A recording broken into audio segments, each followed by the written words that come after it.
اللهم صل على سيدنا محمد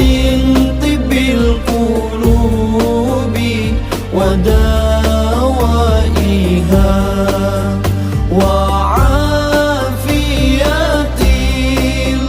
الأبدان وشفائها ونور الأبصار وضياء